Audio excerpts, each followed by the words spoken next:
Hello दोस्तों, super academy में आप सभी का फिर से स्वागत है। हमने मौलिक अधिकारों का हमारा चैप्टर चल रहा था। मैंने आपको अनुच्छेद 20 तक करवा दिया था, अनुच्छेद 20 तक करवा दिया था। तो मैं आपको बता दूं, अनुच्छेद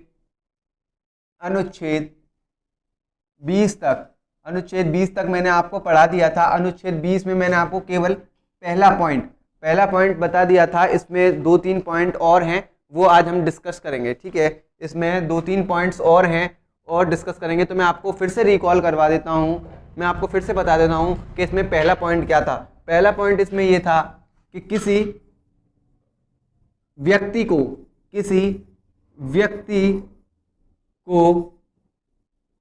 तब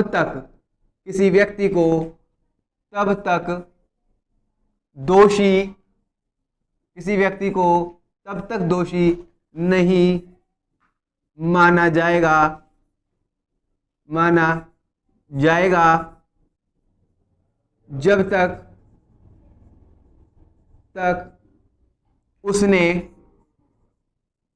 जब तक उसने किसी विधि का अतिक्रमण, ठीक है, अतिक्रमण न किया हो।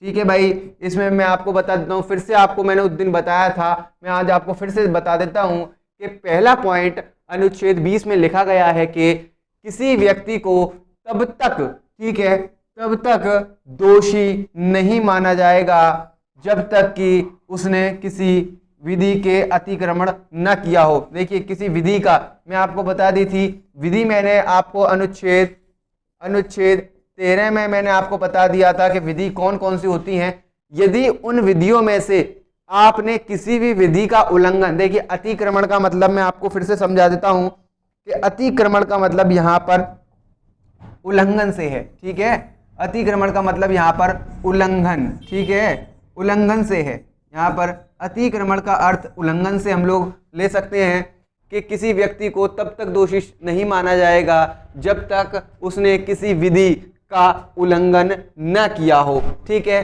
पहली बात अनुच्छेद 20(1) में यही कही गई है, 20(1) में यही बात कही गई है। अब हम थोड़ा सा बात कर लेते हैं, इसमें 2-3 चीजें और हैं जो 20(2) में लिखी गई हैं। 20(2) में, अनुच्छेद 20(1) में मैंने जो पिछली बात बताई थी वो अनुच्छेद 20(1) में बोला गया था। अब मैं आपको बताता हूं कि 20(2) में क्या बातें लिखी गई हैं। ठीक है, ये अनुच्छेद 20(2) की मैं आपको बता रहा हूं। अनुच्छेद 20(2) में 2-3 बातें और लिखी गई हैं, मैं आपको बता देता हूं कि अनुच्छेद 20(2) में और 2-3 बातें क्या हैं। जैसा पहला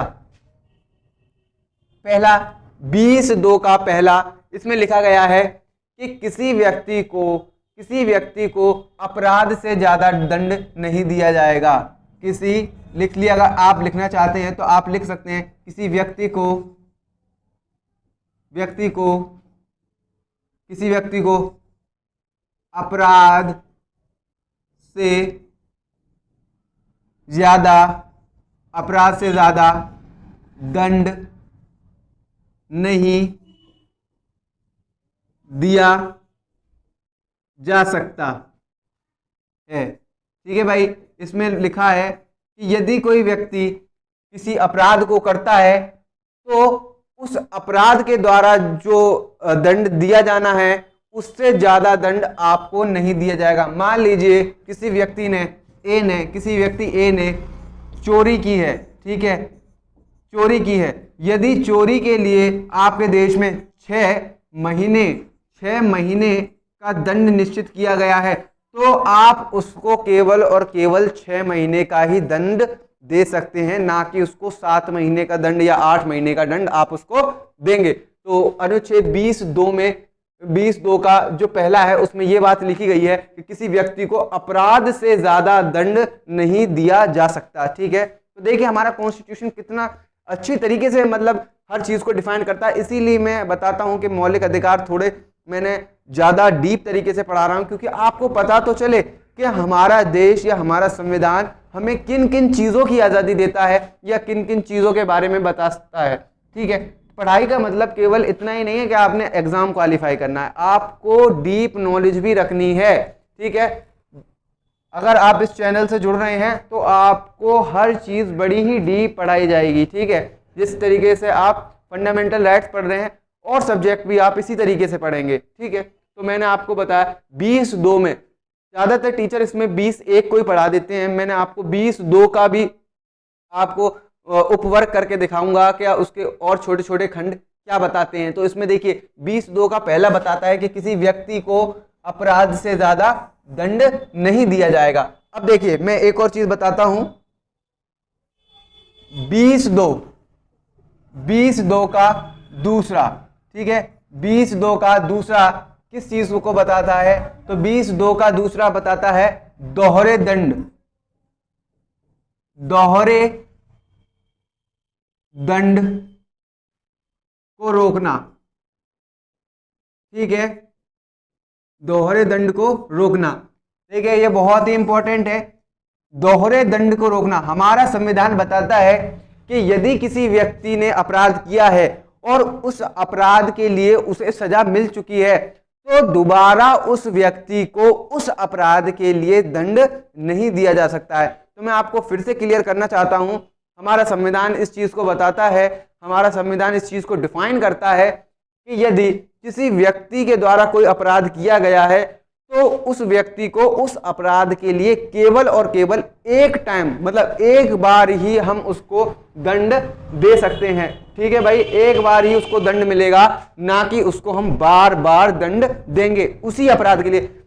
मान लो किसी व्यक्ति ने हत्या, ठीक है, हत्या की और उसके लिए उसको 12 साल की सजा हुई। ठीक है, 12 साल की, तो फिर उसके बाद उस व्यक्ति को 12 साल होने के बाद उस व्यक्ति को उस हत्या के लिए दोबारा दंड नहीं दिया जा सकता। यह अनुच्छेद 20(2) का दूसरा हमें इस चीज को बताता है। इस चीज का डेफिनेशन जो मैंने आपको बता दी, दोहरे दंड को रोकना, अनुच्छेद 20(2) का दूसरा इस चीज को बताता है।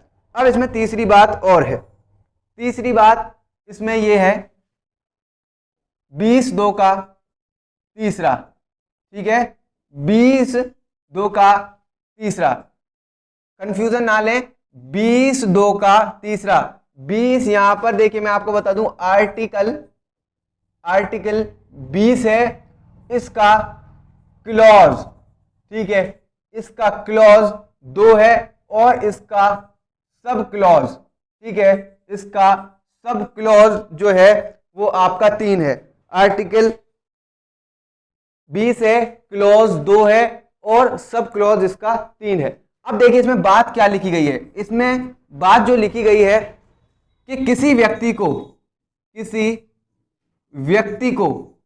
ठीक है, व्यक्ति को, अगर आप इंग्लिश कॉन्स्टिट्यूशन पढ़ेंगे या इंग्लिश में कॉन्स्टिट्यूशन को पढ़ेंगे तो इसके लिए इंडिविजुअल शब्द का यूज किया गया है। इंडिविजुअल, देखिए इस अनुच्छेद में नागरिक शब्द का प्रयोग नहीं किया गया है, इस अनुच्छेद में व्यक्ति शब्द का प्रयोग किया गया है। तो देखिए व्यक्ति में दोनों आ जाते हैं, नागरिक भी हो सकता है वो और वह कोई विदेशी, ठीक है, वो विदेशी भी हो सकता है। तो मैं आपको फिर से डिफाइन कर दूं कि भाई अगर जहां पर जिस जगह पर व्यक्ति शब्द का प्रयोग होता है तो आपको दोनों ही अर्थ निकालने हैं, वो नागरिकों के लिए भी हो सकता है और वो विदेशी लोगों के लिए भी हो सकता है। तो मैं आपको परिभाषा बता रहा था, तो इसमें देखिए इसमें बताया गया है कि किसी व्यक्ति को अपने विरुद्ध, ठीक है, किसी व्यक्ति को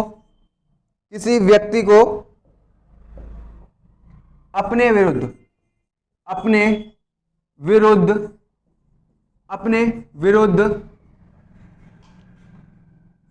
गवाही देने से रोकना, ठीक ना, ठीक है भाई। इसमें बोला गया है कि किसी व्यक्ति को अपने विरुद्ध गवाही देने से रोकना।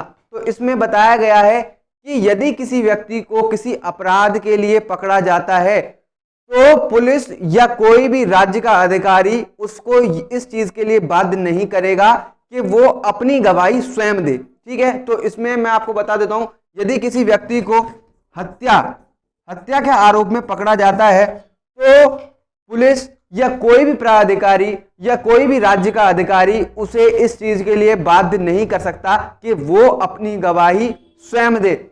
इसका काम पुलिस का है कि पुलिस पूरी इन्वेस्टिगेशन करे और उसके खिलाफ सबूत इकट्ठे करे और जांच बैठाए, वो सिद्ध करे कि उस व्यक्ति ने हत्या की है, ना कि उस व्यक्ति से खुद ये कहलवाया जाए कि उस व्यक्ति ने हत्या की है। तो इस अनुच्छेद का अर्थ यही है कि किसी व्यक्ति को अपने विरुद्ध गवाही देने से रोकना। तो मुझे लगता है ये आपको अनुच्छेद समझ में आ गया होगा। अब सबसे इंपॉर्टेंट अनुच्छेद चलते हैं, अनुच्छेद 21। ठीक है, अनुच्छेद 21। देखिए, अनुच्छेद 21 की अगर मैं भाषा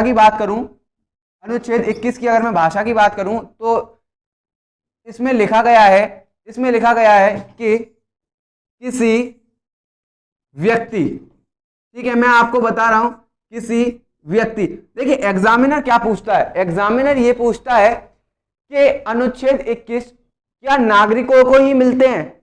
अनुच्छेद 21 क्या केवल नागरिकों को मिलते हैं या भारतीय नागरिकों को मिलते हैं? तो देखिए, इस शब्द को देख करके ये पता लगाएंगे कि वो नागरिकों को नहीं, विदेशियों को भी मिल सकते हैं, क्योंकि इस अनुच्छेद में व्यक्ति शब्द का प्रयोग करा गया है, व्यक्ति शब्द का। और मैं आपको फिर से दोहरा देता हूं, जहां पर भी व्यक्ति शब्द का प्रयोग हो या इंडिविजुअल शब्द का प्रयोग हो, वहां पर नागरिक एवं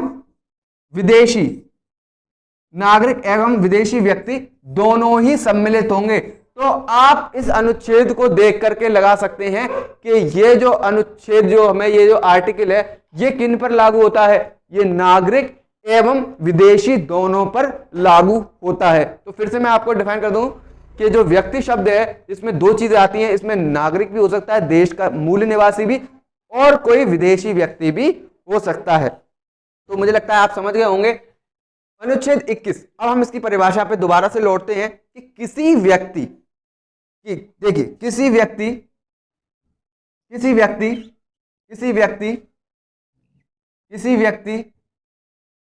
की,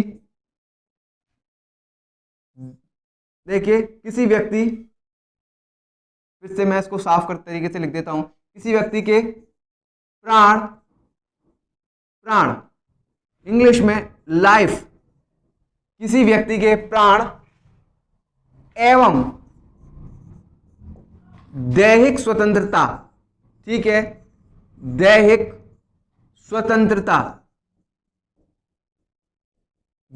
स्वतंत्रता, ठीक है। देखिए कभी कभार पूछ भी लिया जाता है कि बताइए अनुच्छेद 21 में किन किन चीजों को या किन किन तत्वों को सम्मिलित किया गया है, या उसमें कौन सी दो स्वतंत्रता है। तो मैं आपको बता दूं, इसमें एक तो प्राण की स्वतंत्रता है, ठीक है, दूसरा इसमें दैहिक स्वतंत्रता, ठीक है। दो प्रकार की स्वतंत्रता अनुच्छेद 21 में हमें मिलती है, एक प्राण की स्वतंत्रता अर्थात हमारे जीवन की स्वतंत्रता, दूसरा हमारे दैहिक स्वतंत्रता। इसको अंग्रेजी में बोलते हैं पर्सनल लिबर्टी। हिंदी में मेरी थोड़ी राइटिंग आप देख लें, इंग्लिश में ठीक आती है, हिंदी में थोड़ी है मिस्टेक मेरी, तो इंग्लिश में भी मैंने लिख दिया। अगर कोई इंग्लिश मीडियम का बच्चा है, हिंदी में देखो प्राण लाइफ अर्थात दैहिक स्वतंत्रता, पर्सनल लिबर्टी, ठीक है, पर्सनल लिबर्टी किसी व्यक्ति के प्राण एवं दैहिक स्वतंत्रता को विधि द्वारा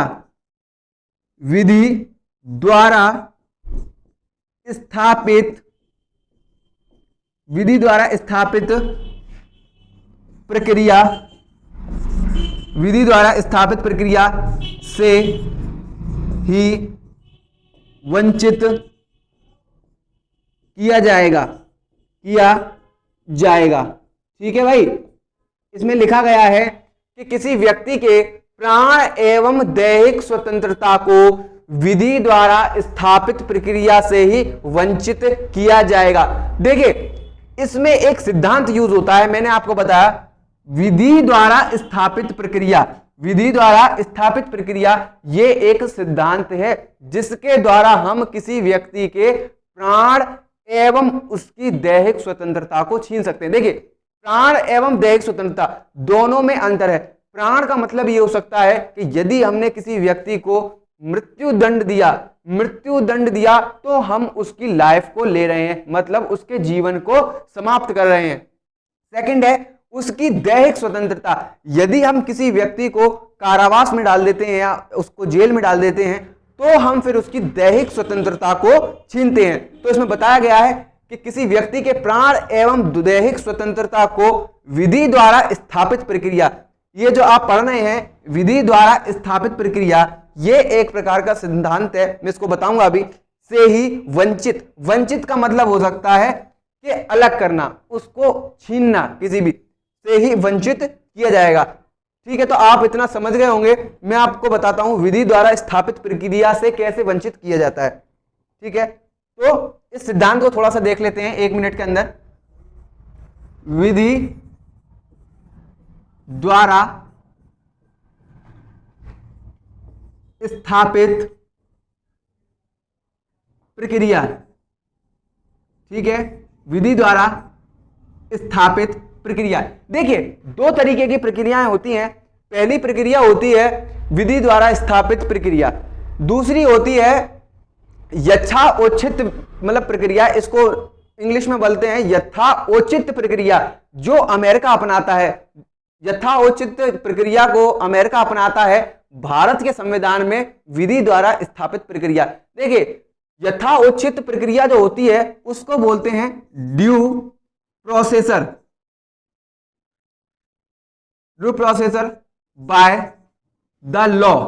ठीक है, due processor by the law, जिसको अमेरिका अपनाता है। ठीक है, अमेरिका, देखिए अमेरिका अपनाता है तो इसको हमें पढ़ने की इतनी जरूरत नहीं है, फिर भी मैं बता देता हूं ये 2 तरीके के सिद्धांत होते हैं। एक होता है due processor by the law, हमारे यहां अपनाया गया है विधि द्वारा स्थापित प्रक्रिया, इसको बोलते हैं procedure established by the law. ठीक है, हमारे जो देश में अपनाया गया है या हमारे देश में जिस चीज को बताया गया है, हमारे देश में बताया गया है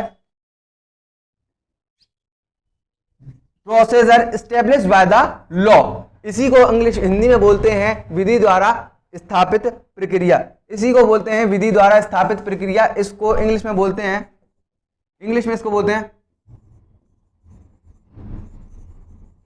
procedure established by the law. ठीक है, procedure established by the law, इसको बोलते हैं विधि द्वारा स्थापित प्रक्रिया, जो भारत में अपनाई जाती है। तो मैं आपको दोबारा से बता देता हूं कि विधि द्वारा स्थापित प्रक्रिया का सिद्धांत क्या है। तो आपको इसका हिंदी और अंग्रेजी अनुवाद दोनों मैंने आपको बता दिया। ठीक है, विधि द्वारा स्थापित प्रक्रिया, देखिए विधि द्वारा स्थापित प्रक्रिया का मतलब ये होता है कि यदि कोई व्यक्ति अपराध करता है, माना कि किसी व्यक्ति ने किसी की हत्या कर दी, तो अगर उसने किसी व्यक्ति की हत्या की है तो फिर जो उसकी दैहिक स्वतंत्रता, अर्थात जो उसको कारावास में भेजा जाएगा, तो उसके लिए जो विधि है, विधि का मतलब ये है कि पहले मान लीजिए हमारे संविधान में या हमारी संसदीय विधि में ये लिखा गया है कि किसी व्यक्ति ने अगर कोई अपराध किया है तो सबसे पहले उसको पुलिस हिरासत में लेगी। ठीक है, पहला प्रक्रिया में क्या लिखा है कि भाई किसी व्यक्ति को अगर उसने हत्या या किसी भी जघन्य अपराध को अंजाम दिया है तो पहली प्रक्रिया ये होगी कि उसको पुलिस पकड़ेगी। दूसरी प्रक्रिया ये होगी कि उसको मजिस्ट्रेट के सामने प्रस्तुत किया जाएगा। दूसरी प्रक्रिया ये हो गई। तीसरी ये हो गई कि उसको मतलब पुलिस पकड़ेगी। फिर देखिए यहाँ पे 24 घंटे होता है, 24 घंटे के अंदर उसको मजिस्ट्रेट के सामने पेश किया जाएगा। फिर उसको कारावास में भेजा जाएगा। फिर उसके खिलाफ कोर्ट में, जिला कोर्ट में सुनवाई होगी। सुनवाई होने के बाद मैं यहाँ पे लिख देता हूं, सुनवाई होने के बाद उस पर केस चलेगा, ठीक है, उसके पक्ष और विपक्ष को सुना जाएगा, फिर उसके दैहिक स्वतंत्रता को छीना जाएगा, ठीक है, दैहिक स्वतंत्रता को। तो देखिए यही है, ये पूरा प्रोसेस है, एक तरीके से समझे तो ये एक तरीके की पूरी क्या है, प्रक्रिया। ये पूरी क्या है, प्रक्रिया, कि भाई किसी व्यक्ति ने अगर कोई अपराध किया है तो पहले उसको पुलिस पकड़ेगी, पहला नंबर उसको पुलिस पकड़ेगी, दूसरा उसको मजिस्ट्रेट के सामने पेश किया जाएगा 24 घंटे के अंदर, तीसरा उसको कारावास में डाला जाएगा, चौथा जो है उसकी सुनवाई होगी, पांचवा है उस पर केस चलेगा, छठा है, छठे पे जाकर के उसकी दैहिक स्वतंत्रता को छीना जाएगा। यदि इस पूरी प्रक्रिया में से किसी भी एक प्रक्रिया को आप हटाते हैं तो इसका मतलब यह है, या कोई सी भी प्रक्रिया, मान लीजिए उसको मजिस्ट्रेट के सामने पेश नहीं किया गया, या उसकी सुनवाई नहीं करी गई, या उसको कारावास में नहीं डाला गया, या उसका केस नहीं चलता है, इनमें से कोई सी भी एक प्रक्रिया फॉलो नहीं की जाती है, तो यह माना जाएगा कि उस अपराधी के मौलिक अधिकारों का हनन हुआ है। क्योंकि हमारे देश में कहा गया है कि किसी भी व्यक्ति के प्राण एवं दैहिक स्वतंत्रता को विधि ने, जो देखिए विधि के द्वारा ही तो ये चीजें बताई गई हैं, किसी कानून के द्वारा ही तो ये चीजें बताई गई हैं कि भाई अगर कोई व्यक्ति अपराध, कोई हत्या करता है तो उसको इस प्रक्रिया के द्वारा तब जाकर के उसकी दैहिक स्वतंत्रता को आप छीन सकते हैं। ऐसा थोड़ी ना है कि मान लो किसी व्यक्ति ने हत्या की और हत्या करने के तुरंत बाद उसको आप क्या करेंगे, उसको मृत्युदंड, क्या करेंगे, उसके तुरंत बाद आपने क्या कहा कि भैया मृत्युदंड दे दो इसको, ऐसा थोड़ी ना होता है। आप उसको तुरंत मृत्युदंड नहीं दे सकते, क्योंकि विधि में ये सारी आपको प्रक्रिया फॉलो करनी पड़ेगी, तब जाकर के आप उसके प्राण एवं दैहिक स्वतंत्रता को छीन पाएंगे। ऐसा नहीं है कि अपना मन मर्जी आपने कहा कि भाई ठीक है इसको तुरंत सूली पे चला दो या तुरंत इसकी आंख निकाल दो, ऐसा नहीं होता। भारत के अंदर लोकतंत्र है, लोकतंत्र के ऊपर, लोकतंत्र में कानून का शासन चलता है, विधि का शासन चलता है, ना कि कोई राजशाही शासन चलता है कि आपका जो मन करता है वो कर लें, ऐसा नहीं है, ठीक है। तो ये आपको जो पूरी प्रोसेस मैंने बताई, ये आपको पूरी प्रोसेस फॉलो करनी पड़ेगी, तब जाकर के आप किसी व्यक्ति के प्राण एवं दैहिक स्वतंत्रता को छीन सकते हैं। तो मैंने आपको बता दिया कि विधि द्वारा स्थापित जो भी विधि बताई गई है, आपको उसी के अनुसार किसी व्यक्ति के प्राण एवं दैहिक स्वतंत्रता को छीन पाएंगे, ठीक है। अब नेक्स्ट चलते हैं, कि भाई नेक्स्ट में है आपका निवारक निरोध, ठीक है, निवारक निरोध है ना, निवारक निरोध अनुच्छेद 22। तो मैं इसको कल बताऊंगा, आप हेडिंग डालें, इसमें सबसे इंपॉर्टेंट है निवारक निरोध, निवारक निरोध। वैसे इसमें 2-3 चीजें और हैं, पर इसमें सबसे महत्वपूर्ण चीज होती है निवारक निरोध, जिसको लोग कहते हैं कि यह भारतीय संविधान का सबसे क्रूर अनुच्छेदों में से एक है, निवारक निरोध। इसको बोलते हैं इंग्लिश में प्रिवेंटिव